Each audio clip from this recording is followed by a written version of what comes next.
10 astuces pour mieux affronter l'année 2025. Alors, nous avons parlé de la première astuce qui était de pouvoir adopter une attitude de gratitude, tout simplement parce que nous sommes en vie au bout de cette année. La deuxième astuce que nous allons vous présenter aujourd'hui est celle de faire un bilan annuel. Vous savez, il est important de s'asseoir et de se dire, voici 12 mois sont écoulés ou 12 mois sont en train d'être écoulés.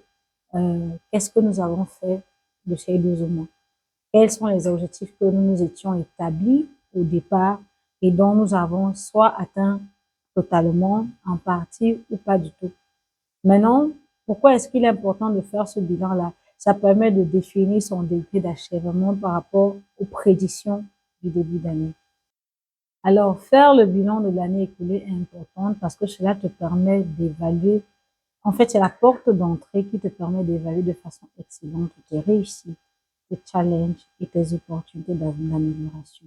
Je vais te donner dans cette vidéo quelques propositions pour faire un bilan de l'année. C'est très simple, mais c'est important. Alors, la première chose que je vais te proposer, c'est de te disposer dans un environnement calme. C'est important. Ça veut dire hors de distraction, hors du bruit, hors de tout ce qui est festivité là. Mets-toi dans un environnement calme afin de pouvoir préparer ton bilan. Prépare un cahier, un bloc-notes, un stylo pour écrire. Révise les objectifs initiaux que tu t'es définis en début d'année si tu les avais faits. Tu vois, ça veut dire si tu avais dit en début d'année, voici, je vais acheter un terrain, je vais me marier, je vais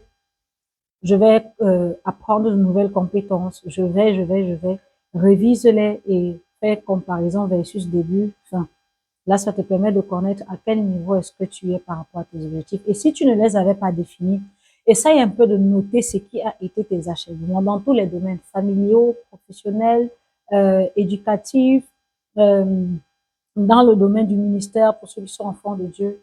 Tu vois un peu, c'est important. Ça veut dire, même si tu ne t'étais pas défini des objectifs dès le départ, tu peux toujours faire ton bilan de fin d'année. On est d'accord? Voilà. Ensuite, évalue dans les grandes catégories. C'est là, c'est les catégories dont j'ai parlé, la famille, le travail ou l'entrepreneuriat, l'église, euh, tes projections, en fait, dans tous les domaines. Évalue quelles ont été tes grandes réalisations et quelles ont été celles dont tu n'as pas pu réaliser. Célèbre tes réussites, c'est important. Ça veut dire, si tu as eu 10% d'achèvement, célèbre-les. C'est pas pour dire que c'est suffisant, mais c'est bien de célébrer parce que tu es quitté d'un 0 à 10. On est d'accord? Donc, tu as fait quelque chose de plus. Tu peux te dire, pour l'année prochaine, je ferai encore plus par rapport à ce que je me suis défini l'année précédente. Identifie aussi tes défis et tes échecs. Parce que c'est bien de célébrer les réussites, mais aussi bien d'identifier tes défis et tes échecs pour savoir pourquoi X ou Y n'a pas marché. Quel a été le blocage? Qu'est-ce qui m'a empêché de réussir cela? Est-ce la procrastination? Est-ce les moyens financiers? Est-ce la situation économique du pays? C'est important de pouvoir définir cela. On se comprend. Après avoir fait cette évaluation-là, évalue-toi aussi. Ça veut dire, en dépit de l'évaluation liée à tes objectifs, évalue-toi personnellement. J'étais une personne qui avait tel caractère, telle attitude en début de l'année, en janvier. En décembre, voici ce que je suis aujourd'hui. Est-ce que je me suis améliorée? Est-ce que je ne me suis pas améliorée? C'est important. Tu vois, identifie les leçons pour la nouvelle année. D'accord? Après avoir fait ce bilan, identifie les leçons. Qu'est-ce que j'apprends? Ou qu'est-ce que j'ai appris? Qu'est-ce que je veux améliorer? Qu'est-ce que je veux bonifier? Qu'est-ce que je veux abandonner? C'est important. Parce que si tu ne définis pas ces choses-là, tu vas entrer dans la nouvelle année. C'est aussi une nouvelle année. C'est juste un chiffre qui change. Hein. Mais rien ne va changer en fait dans ta vie. C'est pas le but. D'accord? Lorsque tu vas pouvoir identifier les leçons que tu as prises pour la nouvelle année, ça va te permettre de planifier ton avenir.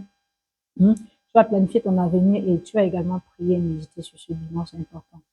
La parole de Dieu nous demande de recommander toutes choses à l'Éternel. Et c'est important que tu puisses recommander ton bilan, recommander ton année, recommander tes nouveaux objectifs.